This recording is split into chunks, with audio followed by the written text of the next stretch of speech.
आज नवरात्रि है। लक्ष्मी माता का कलश स्थापना करके पूजा करने वाली थी। लक्ष्मी सभी पूजा सामग्री को एक तरह से ठीक करके सजा के रख रही थी। कमरे को काफी अच्छे से फूलों से सजाई थी लक्ष्मी, क्योंकि आज नवरात्रि का पहला दिन जो था। लक्ष्मी काफी खुश थी इस पूजा को लेकर। लक्ष्मी अपने मन में मन्नत मांगी थी। तभी वहाँ पर लक्ष्मी की सास बिमला देवी आ पहुँचती है। बिमला देवी चारों तरफ कमरे को सजा हुआ और माता की पूजा की जगह पर खूब सुंदर से अच्छे से डेकोरेशन किया हुआ था। ये देख कर कहती है, अरे वाह वाह वाह, बड़ी अच्छी से सजाई हो। तभी अचानक से बिमला देवी की नजर लक्ष्मी के साड़ी पर जाती है। अरे घोर अनर्थ, ये क्या कर रही हो तुम? क्या हुआ माँ जी? मैंने क्या किया है? मैं तो बस पूजा सामग्री की जुगाड़ कर रही थी। अरे करमजली कहीं की, ऐसे कोई पूजा सामग्री का जुगाड़ करता है? माता को छू रही हो, तुम्हारी अपनी हालत देखी हो। पहले अपने आप को तो देख लो, फिर ऐसे करना। दूर हटो वहाँ से। लक्ष्मी जैसे ही नीचे देखती है, वो देखती है उसके कपड़े पर दाग लग गया है। ये देखकर वो शॉक्ड हो जाती है। हे भगवान, ये क्या हो गया? ये कैसे हो गया? मुझे पता ही नहीं चला। अरे पता नहीं चला कि तू जानबूझ कर कर रही थी। हमारे घर को ऐसे बर्बाद करके रखी, एक बच्चा तो नहीं दे सकती है, और आज ये घोर अनर्थ करने चली थी। अरे नहीं माँ जी, मैंने कुछ नहीं देखा था। अगर मुझे पता चलता तो मैं यहाँ क्यों करती, यहाँ क्यों आती माँ जी? मुझे सच में कुछ नहीं पता था। अरे करमजली कहीं की, तुझे दिखाने की आवश्यकता नहीं है। मेरे इस मंदिर से बाहर निकल जा तू अभी, जल्दी से जल्दी बाहर निकल। बिमला देवी अपनी बहू लक्ष्मी को डांटकर मंदिर से बाहर निकाल देती है।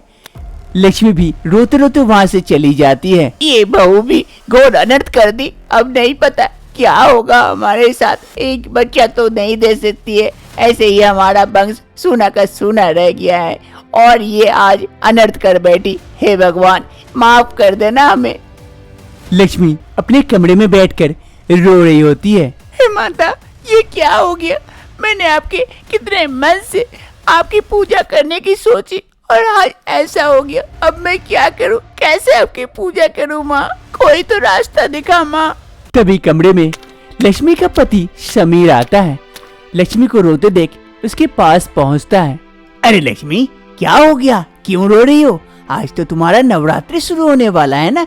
तुम वहाँ मंदिर में नहीं हो, यहाँ हो। क्या हो गया? माँ ने कुछ कहा क्या तुम्हें? अरे नहीं समीर, माँ ने कुछ नहीं कहा। मैं ही अभागी हूँ, जिस कारण मेरी ऐसी हालत हुई है।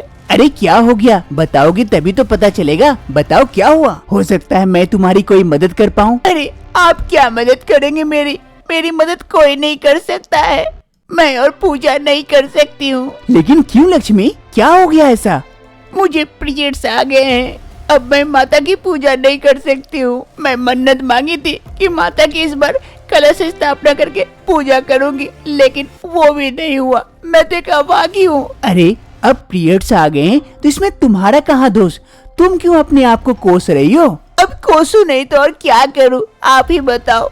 आज ही के दिन आना था क्या? अब मैं माता की पूजा कैसे करूँ? समीर कुछ देर सोचता है, फिर लक्ष्मी से कहता है, अरे लक्ष्मी, ऐसा तो हो सकता है कि मैं तुम्हारी जगह मैं पूजा कर दूं। तुम वहीं पर मंदिर नहीं आ सकती? क्या हुआ? गेट के बाहर बैठकर माता का व्रत कथा सुन तो सकती हो, मन से माता की पूजा तो कर सकती हो। भले ही तुम माता को छू ना पाओ, लेकिन मन से तो माता को प्रणाम कर सकती हो। लेकिन समीर, आप इस पूजा को कैसे कर पाएंगे? बहुत ही ज्यादा कठिन पूजा है। अरे मैं जरूर कर लूंगा, माता है ना मेरे साथ। कुछ साल पहले की बात है। एक रोज समीर लक्ष्मी के साथ शादी करके लक्ष्मी को घर लेकर आता है। माँ, कहाँ हो? बाहर आओ, देखो मैं किसे लेके आया। समीर की माँ बिमला देवी बेटे की आवाज सुन बाहर आती है। आकर देखती है कि समीर किसी लड़की को शादी करके लेके आया है। समीर को लगता था उसकी माँ ये देखकर काफी खुश होगी, लेकिन यहाँ कुछ उल्टा होता है। उसकी माँ ये देखकर काफी गुस्सा जाती है। अरे समीर बेटा, ये क्या किया तुमने? किसे तू शादी करके लेके आ गया? अरे कम से कम मुझे बता तो देता शादी करने से पहले। ऐसे कोई किसी को भी उठा के शादी करके लेके आता है क्या? मुझे तो लगता है पक्का ये लड़की तुझ पर कोई जादू टोना की है, तुझे फंसा कर शादी की है, यही बात है ना? तो बोल, अभी मैं इसे भगाती हूँ। अरे नहीं माँ, मैं इससे प्यार करता था, इसीलिए तो आज मैं इससे शादी करके लेके आया हूँ घर। अब जब शादी करके लेके आ ही गया है तो जा घर के लेके अंदर लेके जा। अब मैं क्या करूँ, इसका मुंह ताकूं? शमीर को पता लग जाता है कि उसकी माँ इस शादी से खुश नहीं है। वो अपनी पति लक्ष्मी से कहता है, चलो लक्ष्मी घर के अंदर चलो। फिर समीर और लक्ष्मी घर के अंदर चले जाते हैं और इधर बिमला देवी, अरे समीर ने ये क्या कर दिया? मैंने समीर के लिए कितनी अच्छी लड़की देखी थी और उसके पापा अच्छे खासे दहेज भी देने वाले थे, लेकिन समीर ने तो सब बर्बाद कर दिया। शमीर की माँ समीर की शादी किसी ऐसे लड़की से देने वाले थे जिसके पापा उसे काफी दहेज देते, लेकिन समीर ने किसी और लड़की से शादी करके सब किए किराए पर पानी फेर देता है, जिस कारण बिमला देवी को इस लड़की पर चिढ़ाता है। दूसरी रोज सुबह सुबह लक्ष्मी रसोई आकर कुछ खाना पका रही थी, तभी उसकी सास बिमला देवी वहाँ पहुँचती है। अरे बहू, तू यहाँ क्या कर रही है? वो माँ जी आप लोगों के लिए नाश्ता बना रही थी। मुझे तेरे हाथ का नाश्ता पसंद नहीं है, मैं अपना नाश्ता खुद बनाती हूँ। चल जा यहाँ से अब। लेकिन माँ जी। लेकिन वकीन कुछ नहीं, अब जा यहाँ से। बिमला देवी लक्ष्मी को पसंद नहीं करती है, इसलिए उसे डांट कर वहाँ से भगा देती है। ऐसे ही कुछ साल बीत जाते हैं। एक रोज बिमला देवी हॉल में बैठी हुई थी, तभी लक्ष्मी आती है बिमला देवी के लिए चाय लेकर। माँ जी ये लीजिए, चाय पी लीजिए। अरे हाँ हाँ, अब तो चाय ही देगी, और तो कुछ दे नहीं सकती है, तो और क्या देगी? चाय ही पिला, बच्चा तो दे नहीं सकती है। हमारे वंश को क्या जो हो गया, आगे कैसे बढ़ेगा? ये समीर भी किससे शादी करके लेके आ गया? कहीं ये बांझ तो नहीं है? लक्ष्मी ये सब सुनने के बाद लक्ष्मी को काफी बुरा लगता है। वो चाय के प्लेट को वहाँ रख देती है और वो रोते रोते वहाँ से चली जाती है। एक रोज लक्ष्मी माता रानी की मंदिर में आई हुई थी, माता के सामने प्रार्थना कर रही थी। हे माता रानी, माँ दुर्गा, मेरी गोद भर दे माँ, अब मेरी गोद भर दे, और मुझसे सहा नहीं जाता। मेरी सास हमेशा मुझे सुनाते रहती है, माँ कुछ तो कर माँ, मेरी गोद भर दे माँ। लक्ष्मी मंदिर में माता के सामने रो रो कर एक बच्चे की कामना कर रही थी। वहीं दूसरी तरफ मंदिर में पूजा करने आई एक बूढ़ी औरत लक्ष्मी की सारी बातें सुन लेती है। वो बूढ़ी औरत लक्ष्मी के पास जाती है और उससे कहती है, अरे बेटी बेटी रो मत, बेटी रो मत, मैंने तेरी सारी बातें सुन ली हूँ, रो मत। एक काम कर बेटी, अभी नवरात्रि आ रही है, नवरात्रि में माता दुर्गा की कलश स्थापना करके घर में पूजा कर, देख तेरी इच्छा अवश्य पूरी होगी। क्या सच में ऐसा हो सकता है? अरे बेटी, माता ने चाहा तो सब कुछ हो सकता है। जय माँ दुर्गा की जय हो। फिर समीर आकर पूजा करने के लिए बैठते हैं। वहीं लक्ष्मी दरवाजे के बाहर बैठकर माता को शरण करती है और हाथ जोड़कर प्रणाम करती है। हे माता, कोई भूल चूक हो जाए तो माफ कर देना समीर को। जय हो माता की जय हो। नमो नमो दुर्गेश करणी, नमो नमो अम्बे दुख हरणी, निराकार है ज्योति तुम्हारी, तिहु लोक फैली उजियारी, शशि ललाट मुख महाविशाला, नेत्र लाल भुकुटी विकसड़ाला, रूप मातु को अधिक सुहावे, दरस करत जन अति सुख पावे। जय जय जय दुर्गा माँ की जय। इधर समीर माँ दुर्गा की पूजा कर रहे थे और उधर दूसरी तरफ लक्ष्मी बैठकर माता को याद कर रही थी, मन से माता की पूजा कर रही थी। हे माता, मुझसे कोई भूल चूक हो गई तो माफ कर देना, मेरी गोद भर देना माता, इस बार जैसे भी हो करके मेरी माँ मेरी गोद भर देना, ताकि मैं अगले साल अपने बच्चे के साथ आपकी पूजा कर पाऊँ माँ। मेरी ये बात रख लेना माँ। जय जय जय माँ दुर्गा की जय हो। नवरात्रि की पहली पूजा समाप्ति होती है। फिर समीर माता की आरती करते हैं और फिर प्रसादी लेते हैं और जाकर लक्ष्मी को देते हैं। तभी उसकी सास वहाँ पहुँच जाती है। अरे बेटा, ये क्या कर रहा है तू? माता की प्रसादी इसे दे रहा है? अरे माँ, प्रसादी ही दे रहा हूँ, इससे क्या बुरा है? अरे बेटा, इन दोनों ये प्रसादी भी नहीं खा सकती है, कोई भी शुभ काम नहीं कर सकती है, तुझे नहीं पता है क्या? इससे अघटन घटती है। अरे क्या माँ, पुराने जमाने में जी रही हो क्या? आज के दिन में ऐसा कुछ नहीं होता है। और ये माता की प्रसादी है, किसी ने कोई मना नहीं किया कि प्रसादी नहीं खा सकते हैं। और ये तो मंदिर के अंदर नहीं आई है, मंदिर से बाहर ही है। प्रसादी खाई तो क्या हो गया, इससे कुछ नहीं होता है माँ। और अपने अंदर से ये भ्रम वाली बातें निकाल दो। बिमला देवी की बात जब समीर नहीं सुनता है, बिमला देवी वहाँ से चली जाती है। फिर समीर लक्ष्मी को प्रसादी देता है। ये लो लक्ष्मी, प्रसादी लो माता का। जय माँ दुर्गा की जय हो। अब ऐसे ही समीर हर रोज माता की पूजा करता है, नवरात्रि में माता की पूजा करता है। भले ही लक्ष्मी मंदिर के अंदर नहीं आ सकती है, वो पूजा नहीं कर पाती, लेकिन हर रोज वो उपवास रहती और माता का व्रत कथा सुनने के बाद ही अपना उपवास तोड़ती। ऐसे ही लक्ष्मी अपना नवरात्रि की पूजा पूरा करती है। माँ दुर्गा की कृपा से लक्ष्मी 1 साल के अंदर एक प्यारे से बच्चे को जन्म देती है, जिससे उसका पूरा परिवार काफी खुश होता है। उसकी सास भी अब लक्ष्मी को प्यार करने लगी थी, अब उससे और नफरत नहीं करती है। और लक्ष्मी भी इस बांझपन के नाम से छुटकारा पा चुकी थी और लक्ष्मी इस बच्चे के आने से काफी खुश थी। लक्ष्मी के कहे अनुसार इस नवरात्रि लक्ष्मी फिर से कलश स्थापना करके माता दुर्गा का पूजा करती है अपने बच्चे के साथ। जहां उसके बच्चे को उसकी सास पकड़ के रखे हुए थे गोदी में, और लक्ष्मी और उसका पति समीर दोनों मिलकर माता की अच्छे से पूजा करते हैं मन से। अब लक्ष्मी की सास भी लक्ष्मी को बुरा भला नहीं कहती है इस बच्चे के आने से, और इस पूजा में शामिल भी होती है। अब लक्ष्मी अपने परिवार के साथ खुशी खुशी रहने लगती है। बाधा तो हर किसी के जीवन में आती है, हर एक श्रेणी में आती है, लेकिन जो उस बाधा को पार कर जाए उसे ही लक्ष्य मिलता है। जैसे लक्ष्मी, अगर उस दिन वो हार मान जाती और समीर को कुछ भी नहीं कहती तो आज शायद लक्ष्मी माता दुर्गा की पूजा नहीं कर पाती और नवरात्रि का व्रत भी नहीं रख पाती। लेकिन लक्ष्मी ने हार नहीं मानी और मन से माता की अर्चना की। अगर हम सच्चे मन से माता दुर्गा की अर्चना करें, पूजा करें, तब भी माँ हमारी बात सुनती है और हमारी मनोकामना जरूर पूरी करती है। इस नवरात्रि जय माता दुर्गा की जय हो। पंकज एक लकड़हारा है, वो कड़ी मेहनत करके जंगलों में जाकर लकड़ी काटकर बाजारों में बेचकर उसमें से कुछ पैसे मिल जाते हैं, जिससे उसका घर का गुजारा हो जाता है जैसे तैसे। आज वो लकड़ी काटकर घर आता है। अरे गंगा, गंगा कहाँ हो? मैं थक गया हूँ, जरा पानी पिला दो। पंकज लकड़हारा की पत्नी गंगा खाना बना रही होती है।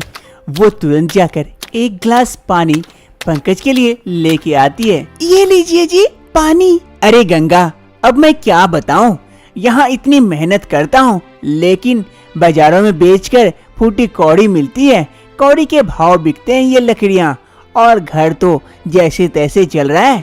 सोच रहा हूँ शहर में जाके कोई काम धंधा देखता हूँ, इससे अच्छा ही कमा लूंगा। हाँ जी, ये तो आप सही कह रहे हैं, लेकिन शहर में आपको काम कौन देगा?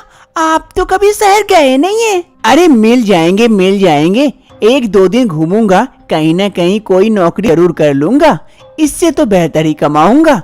हाँ जी, इसमें तो आपको कड़ी मेहनत करनी पड़ती है और हमारा घर भी उतने अच्छे से नहीं चल पाता है। मैं क्या सोच रहा था कि कल सुबह ही निकल जाता हूँ शहर के लिए। कुछ पैसे हैं, उसमें से तुम्हारा कुछ दिनों तक गुजारा चल जाएगा, तब तक मैं शहर से कुछ पैसे कमा कर आ जाऊंगा। गंगा को पंकज की शहर जाने की बात से थोड़ी सी दुखी तो होती है, लेकिन मन में खुशी भी होती है कि वो इतने कड़ी मेहनत करने से बच जाएंगे और वहाँ शांति से कुछ पैसे भी कमा लेंगे। गंगा दुर्गा माँ की बहुत बड़ी भक्त है, वो हर समय मन में दुर्गा माँ को याद करती है और घर में उसकी पूजा अर्चना भी करती है। आज पंकज शहर जाने वाला था, उससे पहले गंगा दुर्गा माँ के पास उनकी पूजा करती है। हे दुर्गा माँ, पंकज का ख्याल रखना और शहर में एक अच्छी सी नौकरी दिला देना। जय हो दुर्गा माँ की। अरे गंगा कहाँ हो, जल्दी आ जाओ, मुझे जानी है, बस छूट जाएगी। हाँ हाँ बाबा, आ रही हूँ। जय हो दुर्गा माँ, उसका ख्याल रखना। अरे गंगा, तुम अभी पूजा अर्चना करने में लगी हुई हो, मेरा बस छूट जाएगा। अरे कुछ नहीं होगा जी, यहाँ आइए, सब ठीक होगा। मैं माता का सिंदूर आपको लगा देती हूँ। फिर गंगा आकर माता का सिंदूर लेकर पंकज के सर पर टीका लगा देती है। ठीक है गंगा, तो मैं चलता हूँ, तुम अपना ख्याल रखना। ठीक है जी, मेरे ख्याल रखने के लिए मेरी दुर्गा माँ है। आप बढ़िया से जाना और अच्छे से जाकर वहाँ जाकर पत्र लिखना। ठीक है, जरूर लिखूंगा। अब मैं चलता हूँ, वरना मेरी बस छूट जाएगी। हाँ ठीक है। फिर पंकज वहाँ से निकल पड़ता है शहर की ओर, और गंगा अब घर पर अकेली हो गई थी। गंगा घर पर अकेले थी, इसलिए ज्यादातर समय वो अपनी दुर्गा माँ की पूजा करने में ही बिताती थी। जय हो दुर्गा माँ की जय हो। माँ, अभी तक पंकज ने कोई पत्र नहीं लिखा, अब मैं क्या करूँ? अभी तक कोई खबर नहीं दी वो। गंगा पंकज के लिए थोड़ी सी परेशान हो रही थी। वो प्रेग्नेंट जो थी, उसे पंकज के लिए चिंता हो रही थी। शायद वो काम में बिजी होंगे, वो नहीं लिख सकते तो क्या हुआ, मैं तो लिख सकती हूँ ना, मैं पत्र लिखती हूँ उन्हें। एक रोज गंगा पत्र लिखती है अपने पति पंकज को। आपका अभी तक कोई पत्र नहीं मिला है, मैं काफी चिंतित हूँ और मैं माँ बनने वाली हूँ, तो आप जितना जल्दी हो सके आप छुट्टी लेके यहाँ घर आ जाइए कुछ दिनों के लिए, कभी भी डिलीवरी हो सकती है। गंगा ये पत्र लिखकर काफी खुश होती है और वो पत्र भेज देती है शहर अपने पति के पास। एक रोज एक बुजुर्ग आदमी गंगा के दरवाजे पर आकर गंगा को आवाज लगाता है। अरे गंगा, गंगा। अरे इस वक्त कौन आ गया, जाके देखती हूँ। गंगा दरवाजे के पास आती है और उस आदमी को देखकर कहती है, हाँ चाचा, कहिए क्या हुआ? अरे गंगा, ये लो तुम्हारा शहर से पत्र आया है। गंगा ये सुनकर काफी खुश हो जाती है और जाके उस चाचा से वो पत्र ले लेती है और घर के अंदर आ जाती है और खटिया पर बैठ जाती है वो पत्र पढ़ने के लिए। गंगा, मुझे तुम्हारा पत्र मिला, सुनकर खुशी हुई कि तुम माँ बनने वाली हो, लेकिन मुझे माफ करना, मैं अभी नहीं आ पाऊंगा। यहाँ मुझे मालिक छुट्टी नहीं दे रहे, काम का काफी ज्यादा प्रेशर है, इस कारण मैं जल्द ही घर आऊंगा। तुम अपना ख्याल रखना और यहाँ मैं ठीक हूँ, तुम्हें चिंता करने की कोई आवश्यकता नहीं है। गंगा ये पत्र पढ़ने के बाद थोड़ी सी दुखी तो होती है, लेकिन मन में खुशी भी थी। अरे कोई बात नहीं है, जब छुट्टी मिले तब आप आना, मैं अपना ख्याल रख सकती हूँ और मेरी दुर्गा माँ है ना, जय माँ दुर्गा। एक रोज गंगा सुबह सुबह दुर्गा माँ का पूजा कर रही थी। गंगा का 9वां महीना चल रहा था, जिस कारण गंगा को उठने बैठने में काफी दिक्कत हो रही थी, लेकिन वो अपना पूजा पाठ करना कभी नहीं छोड़ती है। जय दुर्गा माँ, जय हो दुर्गा माँ। माँ, आज काफी तकलीफ हो रही है और यहाँ पंकज भी नहीं है, तुम मेरा ख्याल रखना माँ। गंगा पूजा करते करते अचानक से वहाँ गिर पड़ती है। उसका पेट में काफी जोरों से दर्द स्टार्ट हो जाता है। माँ, मेरे पेट में दर्द हो रहा है माँ, मैं क्या करूँ, मुझे कुछ समझ में नहीं आ रहा है, कोई नहीं है यहाँ बचाने वाला। माँ, तो मेरी रक्षा करना माँ। जय माँ दुर्गा की जय हो माँ। गंगा का लेबर पेन शुरू हो गया था, उसे काफी तकलीफ हो रही थी, लेकिन उसके पास अभी कोई नहीं था, न उसका पति न ही कोई। वो क्या करेगी कुछ समझ नहीं पाती है कि कुछ ही समय में उसका दर्द बहुत ज्यादा बढ़ जाता है, जिस कारण गंगा बेहोश हो जाती है। गंगा कमरे में बेहोश पड़ी रहती है। वहाँ उस दुर्गा माँ के पिक्चर के सिवाय और कोई नहीं था कि अचानक से एक करिश्मा होता है। वो दुर्गा माँ का पिक्चर अचानक से एक दुर्गा माँ में बदल जाती है। माँ दुर्गा वहाँ प्रकट हो जाती है, गंगा को आशीर्वाद देती है और माँ दुर्गा एक लड़की का रूप धारण करती है और गंगा से कहती है, अरे गंगा उठ जाओ, गंगा उठ जाओ। गंगा को धीरे धीरे होश आता है। वो आँख खोल के देखती है, सामने एक औरत है। अरे तुम कौन हो, यहाँ कैसे आई? वो सब सवाल बाद में करना, अभी तुम्हारा बच्चा होने वाला है, तुम उस पर ध्यान दो। बड़ी तकलीफ हो रही है। चिंता ना करो, अभी सब कुछ ठीक हो जाएगा। लेकिन बहुत दर्द हो रहा है। जय माँ दुर्गा की जय हो, माँ दुर्गा बचाओ मुझे। गंगा को काफी लेबर पेन हो रहा था। वो काफी तकलीफ में थी और वो औरत गंगा को सहानुभूति दे रही थी और उसे तकलीफ कम करने की कोशिश कर रही थी। थोड़ा सा जोर दो थोड़ा सा, और थोड़ा सा।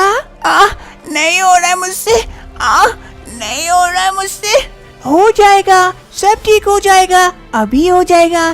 तुम्हारे पास आएगा नन्ना मुन्ना सा मुन्ना, जो काफी क्यूट होगा देखने में, एकदम तुम्हारे या तुम्हारे पति की तरह। गंगा को उस औरत पे थोड़ा थोड़ा डाउट होने लगा था कि ये औरत कौन है। कभी भी वो उसे यहाँ इस गांव में नहीं देखी थी और इसके बारे में इतना सब कुछ कैसे जानती है। लेकिन इस वक्त गंगा किसी और बात पर ध्यान देने के लायक में नहीं थी। चलो जोर दो, आ रहा है मुन्ना, अब आ रहा है, देखो मुन्ना, चलो जोर दो। नहीं हो रहा है। लो, हो गया। देखो तुम्हारा मुन्ना कितना सुंदर है देखने में, एकदम देखो तुम्हारे पति की तरह है, कितना अच्छा है ना। गंगा उस हालत में नहीं थी कि वो अच्छे से सब कुछ देख पाए। वो औरत गंगा के बगल में उसके बच्चे को रख देती है और वो धीरे धीरे से चलकर उस फोटो फ्रेम के पास जाती है और अचानक से वो औरत गायब हो जाती है। गंगा के आंखों में धुंधला धुंधला सा था, लेकिन वो थोड़ी थोड़ी समझ पा रही थी। जय हो माँ दुर्गा, तुम आई थी मेरे पास, जय हो माँ दुर्गा। गंगा अपने बच्चे के साथ उसी कमरे में थी जहाँ दुर्गा माँ का फ्रेम था। वो दुर्गा माँ को याद करती और अपने बच्चे के साथ खेल रही थी। अरे ले मेरा मुन्ना, कितना क्यूट सा प्यारा सा है। तुम्हारे पापा जल्दी आएंगे और तुम्हें बहुत सारा प्यार करेंगे। अरे मेरा मुन्ना। गंगा अपने बच्चे के साथ खेली रही थी कि वहाँ पंकज पहुँचता है। गंगा ये देखकर आश्चर्य हो जाती है कि पंकज अभी इतना जल्दी कैसे आ गया बिना खबर दिए। अरे पंकज, आप यहाँ अचानक से? अरे गंगा, ये हमारा मुन्ना है।